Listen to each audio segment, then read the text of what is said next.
My name is Steve Lawson, and I was born in Louisville, Kentucky.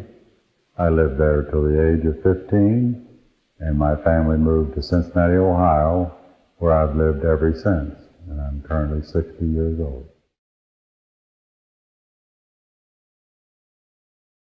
Well, in my early upbringing down in Louisville, we grew up basically in the center of the city, and I went to a Catholic grade school, and I have 6 older siblings and 1 younger sibling. My 6 older siblings and I there's 7 of us, and we're 8 years apart, so we're kind of bunched together. And then when I moved to Cincinnati, I went to a Catholic high school in Louisville as well, transferred up here in my sophomore year, and then transferred to a Catholic high school here in Cincinnati. And we moved to Northside, which is where I live currently, where we're filming this episode. Which is ironic. 40 years later, I moved back to where my parents originally moved to here. So, Northside's a kind of a, eclectic little area. My parents moved up here to accommodate my father getting a new job in the business that he was in. He was in the field of journalism. He worked as a journalist for the Curl Journal in Louisville. His issues were he had a drinking problem, and it led to his losing his position as he left the Curl Journal and became the managing editor of the Louisville Record, which was a Catholic newspaper. And he couldn't go back to the Curl Journal because he had burnt a few bridges, so he had a friend that worked up to the Cincinnati Post, and that's how we came up here. And so I landed here and finished my schooling at a school called Roger Bacon, which was a school run by the Franciscans, which started my long connection with the Franciscans, which I still have. So as far as my early and sort of middle years, they were, I had a kind of a Catholic upbringing as far as my schooling. And then I did a couple of years at UC, and then I sort of drifted into my alcohol and drug addiction. And then other things took off from there. I think for me it was just my, early upbringing in the church, that I had a lot of faith in my Christian belief, and I'm not sure what that translates into, but I had a lot of faith that there was,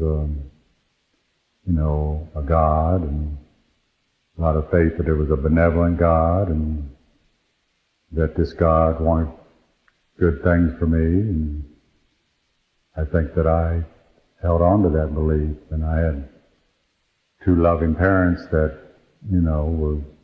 had a very strong belief, so I think a lot of my faith was given to me, I guess, through them. That's kind of what,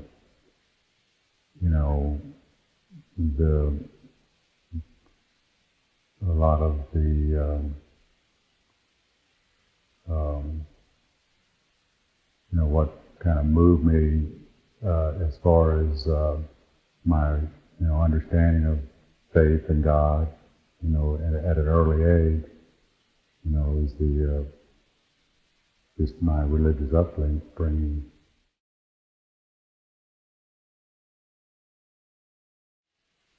I don't know if I can pinpoint a particular time, but I just knew that, there was a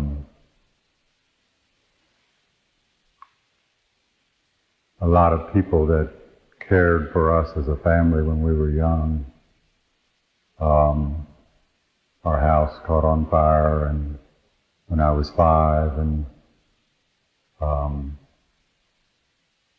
people came to, sort of came out of the woodwork to take care of us, and we were kind of farmed out to everybody in the neighborhood because there were so many of us. So I guess there was a strong belief that, that people, that I had faith that there was, people, I guess, and through, their goodness and this faith that there was a benevolency, like God was there to help us, that was a sort of a power greater than ourselves working for us at a young age. So they, I think that was one good example early on.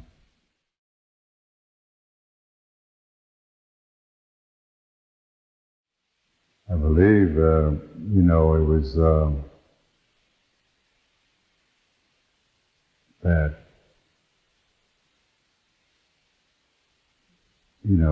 with my getting through school, I felt like I had a lot of difficulty, and it seemed like I always, prayed that, God would help me, do the things necessary to get, to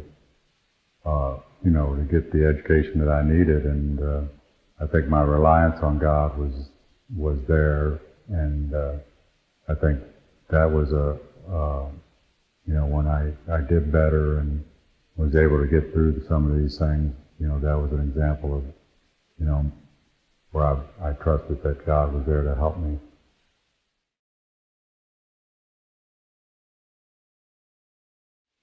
Well, the thing about addiction,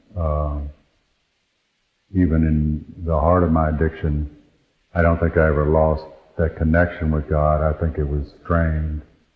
I actually, stopped going to church for periods of time, but I returned even when I was still active in my addiction.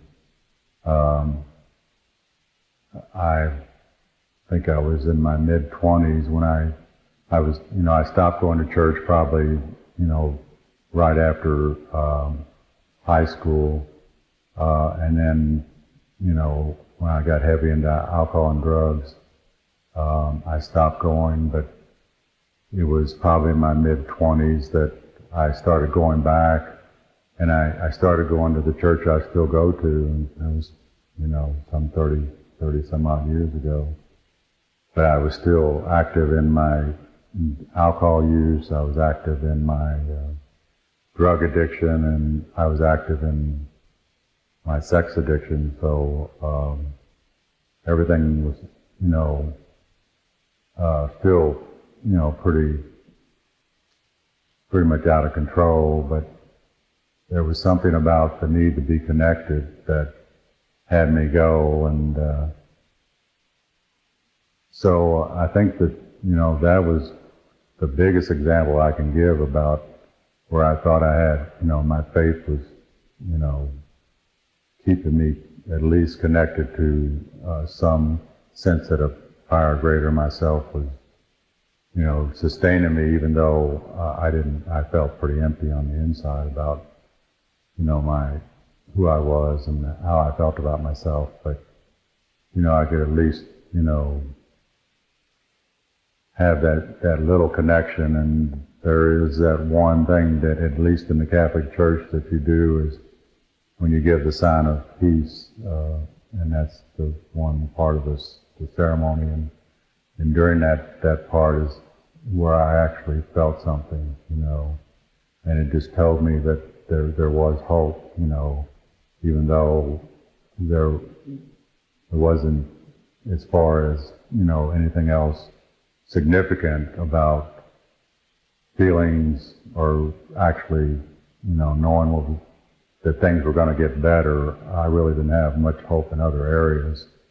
But I did have that connection, and I think that was the one thing that kept me going, until I actually actively sought help.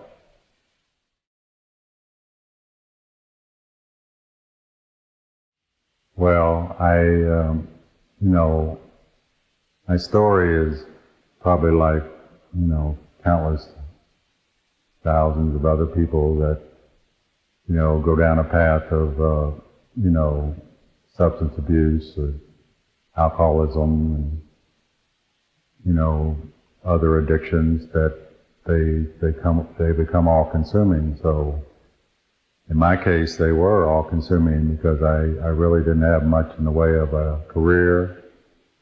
I had very little in the way of relationships. I, didn't have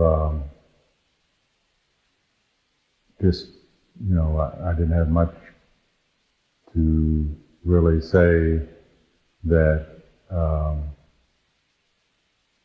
I could, be proud of. And then, so there was a breaking point, I would say, that caused me to say that I couldn't take it anymore. And I don't know what that is for a lot of people. They refer to it as a bottom.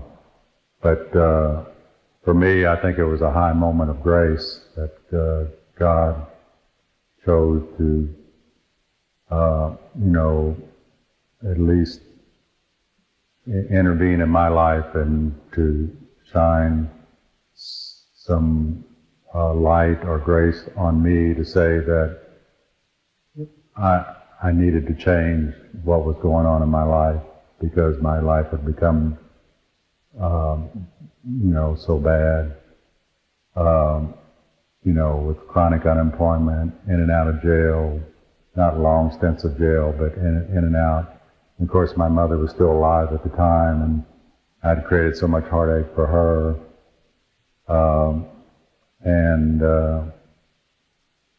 Within my family, I definitely, my siblings no one had created the kind of problems I had, so I felt bad in that area as well.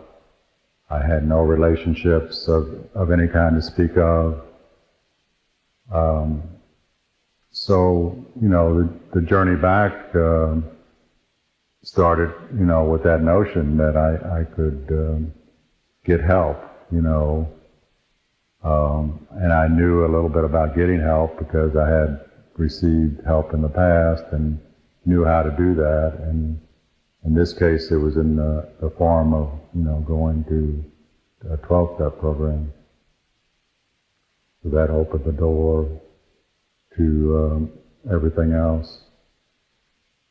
Is there a particular moment you can tell me about where you realized you had hit your bottom or your height in the case? Well, I hate to say it. This seems a little strange, but it was actually at a Super Bowl party, of all odd places to be, but it was with family members, and it was with actually 4 of my 5 brothers. And the setting was such that we were all drinking, and of course 2 out of the other 4 brothers actually do have a drinking problem. But it was just, what I was viewing was something that I thought, I said, well, this, it seemed like a very sad situation to me, that this was what life was about, And I don't know why that struck me as being odd, but it just, for some reason I told myself, I can't continue to live like this, And of course I also have some mental health issues as well that went along with these other issues that were going on with me. So I had to deal with some ongoing depression, and so I think the depression was bringing me to my knees as well. So I was seeing life through a very, dimly lit lens. And so I think at this particular day, and the reason I say this, I happen to know that I can't tell you the exact, well, I can tell you the exact date. It was in January 23rd, 1984. Because the next day I went to AA. And that's not my sobriety date, but it's the date I started my journey for recovery. And, so it's like it's when I was spiritually reborn. Now, the birth has, been a long affair. It's taken quite a long time. That's some 30 some odd years ago. But it led me from AA into also another 12-step program which deals with sex addiction. And the two I've attended simultaneously ever since. I don't attend as much AA now as I do the SLA, Sex and Love Addicts Anonymous, but the combination of the two programs have saved my life. I went to a conference recently and I heard one of the members say, AA saved my life and SLA gave me one worth living. And I think that was pretty profound because it kind of sums up what these programs have done for me. So again, based on the theme we're talking about here, about my brokenness, I'm reminded of the footprints, the tale of the footprints, where I don't think I ever thought that God abandoned me, but I do think God carried me many, many times, that God was carrying me. And I do believe that God also, or my higher power, had a distinct purpose for me, And I think that's one thing that is important for me, is that despite, what could be considered a lot of heartache, or I could tell a story about, I had all these problems as a child, emotional problems. I had a learning disability. I had, underlying mental health issues that were kind of brought out by my drug addiction. You could draw a picture that says, well, you were really given a terrible hand, but at the same time, I think I was in training school, quite frankly, for the higher powers, so I could be given tools to be of use to others. And as strange as that sounds, the type of work I do now, because I am in the field of chemical dependency, I work with people. I'm sort of uniquely,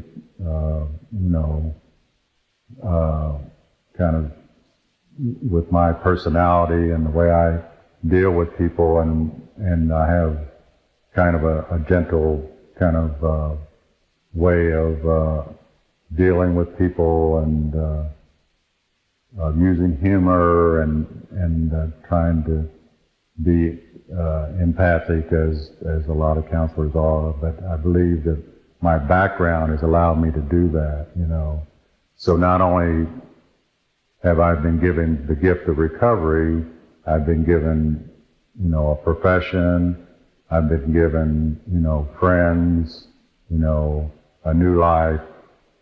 So coming from where I was, I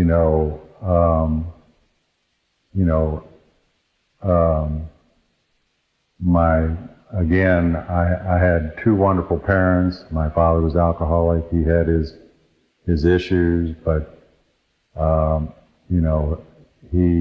this is a generational disease. He inherited his disease. He generally passed it on to me and a couple of my brothers.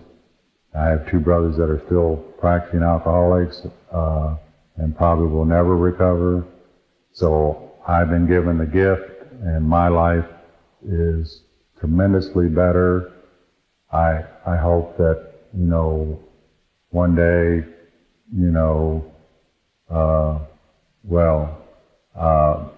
as my sponsor says, if it doesn't get any better than this, if this is as good as it gets, then hey, this is pretty good, because one of the things I pray for is really to be an instrument of peace and to be of service to others.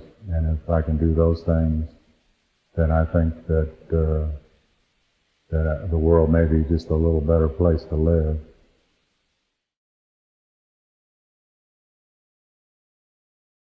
I really don't think it's really changed that much over the years.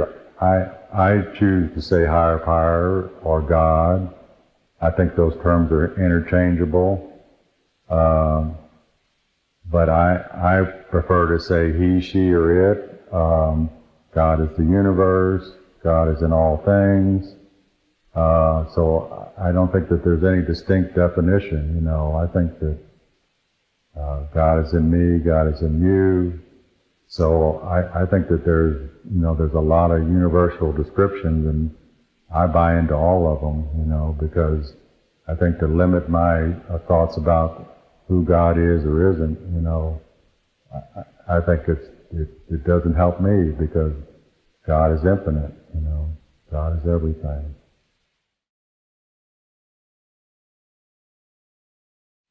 Well, again, it's like it's one more thing that is that I think has caused me to be of help to others, because it's just one more aspect of me as a person that I've had to look at and come to terms with, and and when I see other people having the same sort of struggles, then I have empathy for that. And growing up, in the 50s and 60s, people didn't really accept it, but now they do. And I think that there's, there's a new level of acceptance, and I think that that's good. But within my own profession of chemical dependency, I think a lot of people, it's one thing that they try to conceal, and I think it's, difficult because they don't get the proper help that they need, because it's the one thing holding them back. So again, if I can be of use to others when with my knowledge of what it's like to be gay, what it's like to be gay and in the closet, what it's like to be gay and alcoholic or addicted, all these things come full circle, and it's just one more thing that that I have had to come to and continue to have to come, try to feel comfortable with, So these are just issues that, have been, sort of ongoing, and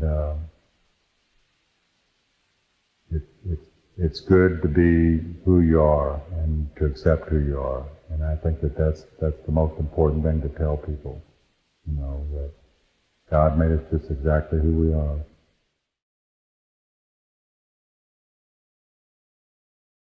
Well, I think in the heart of some of my more, I would say, intense acting out with the sex addiction, because I think some of it became,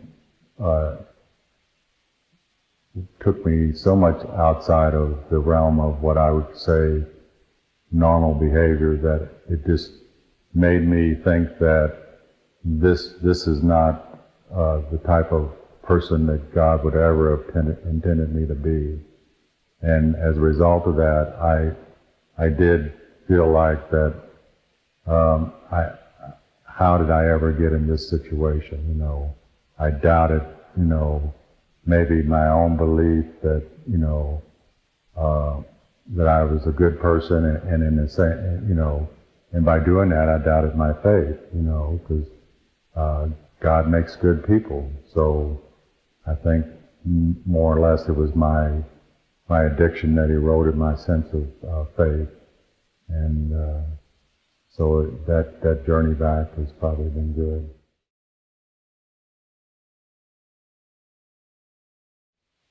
I would have to give the sensible answer, which would be my sobriety, because I think without my sobriety, you know, I would not have the capability of you know, of being any decent kind of person. You know, my drug and alcohol sobriety has been fairly intact. In about 3 weeks, I'll be 27 years sober. Now, my sex addiction sobriety, it's been ongoing, and I must say that it's been fairly under control. So that's a good thing. So that's my emotional, I call it my emotional and sexual sobriety. So that is the other thing to be grateful for. My overall sobriety, but you know, I've been given so much. You know, I've been given a world of good friends. You know, I have a very good sponsor. I have very good friends in the program. I have a loving sister who's sort of my best friend in my family. And then I have, you know, just a lot of gifts. And I have a lot to give, but sometimes I don't always see that. You know, I tend to think that, you know, I don't always give myself a lot of credit for some of the things that I do, but I try to be a good person, you know. I didn't always think that was something to strive for when I was younger, because I had such a cynical view of things.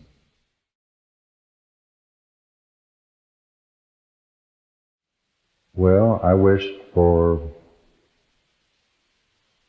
things to continue to get better in my life and for the people around me, including my family and my friends. I like for this world to be a nicer place. Do you have a message? That we can treat people, we can treat each other better. That people can treat each other better.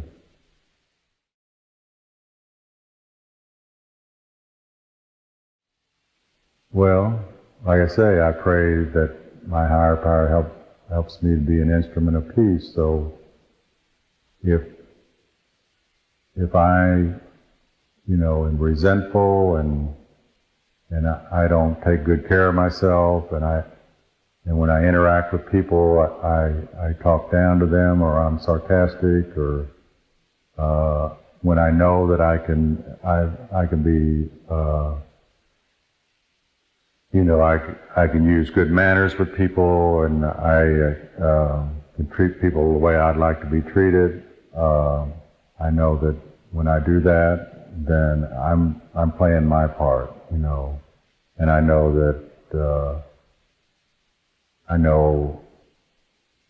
that I've seen my personality go both ways, and over the years, and I've gotten much better at being very consistent and at showing people a lot of respect, you know, regardless of who they are or what I think about them. You know, I try not to judge people, you know, or to think of people a certain way because maybe they have more education, or maybe they have less education, or they somehow don't look like I do, you know, so take away all those judgments, you know. That's easy to say, difficult to do, because I think the tendency is to want to label people and to treat them differently.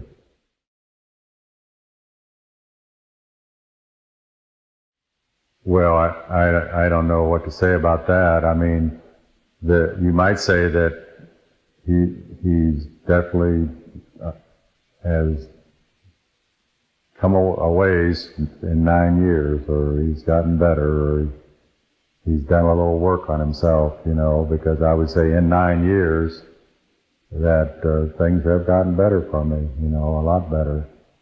I know that I have a little work to do in the area of relationships, personal, the one-on-one relationship, but, all things are possible, and I don't rule anything out as far as trying to see how things turn out in my life. I'm in some ways I'm a reserved person, but when I was active in my addiction, I was the biggest risk taker on the planet, but all that has kind of changed. I'm different now. I try to be, I try to be, to think things through before I do things, and not to just react on things. Well, I think it's the one thing that is like a common bond. And again, I don't want to make most of this interview about recovery, but there is a spiritual connection among recovering people, because they know what it's like to be broken and then to sort of be reborn or go down a path of this healing that takes place. So I think that's a real blessing to have, to have, come from this, whatever pattern of abuse. In my case, most of the abuse that happened to me, I inflicted, but it was set up by, whatever was the dynamics of my early upbringing, and then issues that I had, but whatever developed as a result of that, has led to, again, the skills and the gifts that I have now to be a better person and to help others. And again, my life's just better. It's not just about me helping others. My life is better. I have a lot of joy in my life that I didn't have before, and that you can't measure.